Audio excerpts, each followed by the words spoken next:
Hi, Hi, everyone. hi everyone. Hey, Yanni.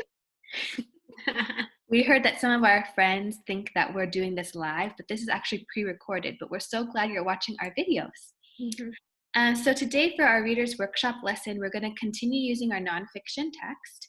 And one of the skills we practiced last week with our nonfiction text was gathering ideas. And I noticed that some of our friends did a really good job gathering really important information. And some of us still need to work to improve on how do we make sure we're gathering important information. And remember, we want to write in complete sentences because if you're just saying a phrase, I don't know what you're thinking about. I need you to give me the complete thought that you're thinking so we can write it down accurately. And so one of the skills or strategies that helps me gather important facts is I always only write down facts that I learned for the first time when I read a text. Because if I already know it, it's already in my brain. I don't need to write it on the paper because that's doing double the work, right? We write down our facts to help us remember ideas. And so that's why we're going to be only writing down facts that we learned for the first time while reading this text.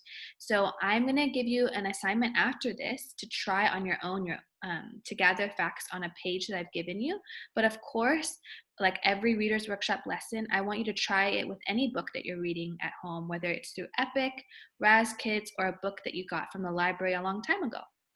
So we're going to get started, and we're going to look at the text, the sun, again.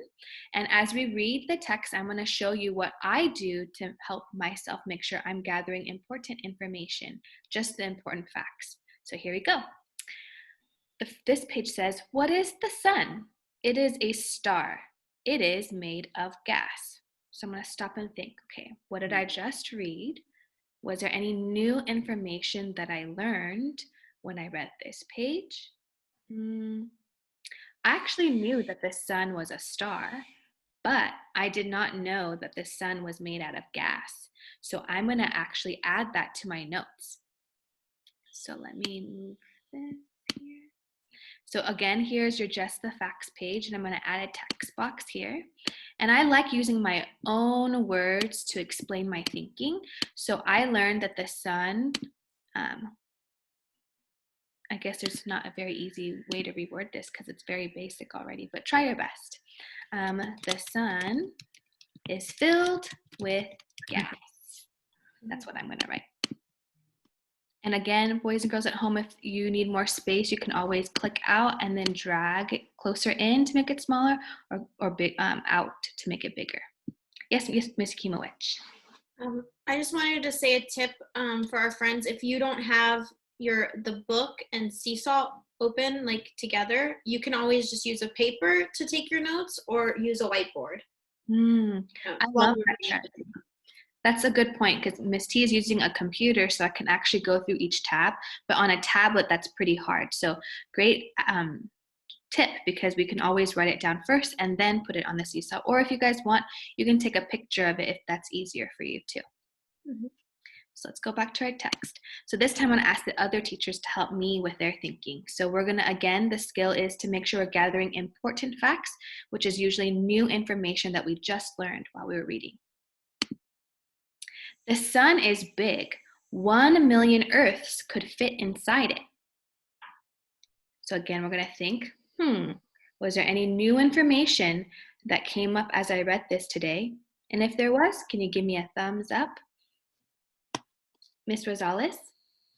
I knew that it was big, but that 1 million Earths could fit inside it, mind-blowing. Very mind-blowing. So how do you want me to write that down? Million Earths fit inside. Maybe I can say the sun can hold more than 1 million Earths. I don't know. I like that. The sun can hold more than 1 million Earths. And Miss Akimowicz, I noticed you wrote something too. I didn't get a chance to look at it. What was your paraphrase? The sun is so big that 1 million Earths fit inside it.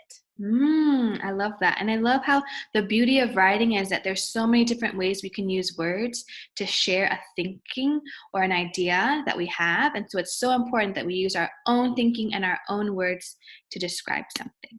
Okay, let's keep going.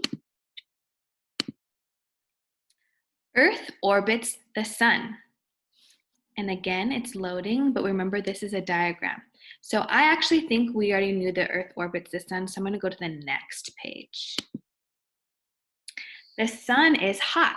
It is hotter at the core. Okay, let's ask ourselves a question. Is there any new information that we learned when we read this text today? If there was, give me a thumbs up. Missy Kimowich? I'm writing right now that the sun has a core. Mm-hmm. A core. I love that. So was that new thinking for you? Yes. And I didn't get it from the words, but I got it from the label. I love that you mentioned that. Let me write down your sentence and go back to that thinking. The sun has a core. And we remember, readers, we don't just use the text inside a paragraph to help us learn. We can also use text features. That's the beauty of nonfiction text. So when we go to this page, Ms. Akimowicz pointed out that there's a label here that is describing that's the core of the sun. And I didn't know the sun had a core either. So that's new information. So as you read, you can continue reading to see if there's any new information. And of course, if you want to write more than 3 facts that you gathered, I'm sure all the teachers would love to hear your thinking. But after you finish your 3 thoughts, all you have to do is you can record yourself reading your complete sentence. Did you notice that all the teachers wrote complete sentences with a capital letter in the beginning of the sentence and a punctuation mark at the end to make sure we knew that we gathered 3 important information about the sun, about what we read. So we're so excited to see how you are going to gather new information as you read the text. Thanks, everyone, for joining us today. Bye. Bye. Don't forget to subscribe.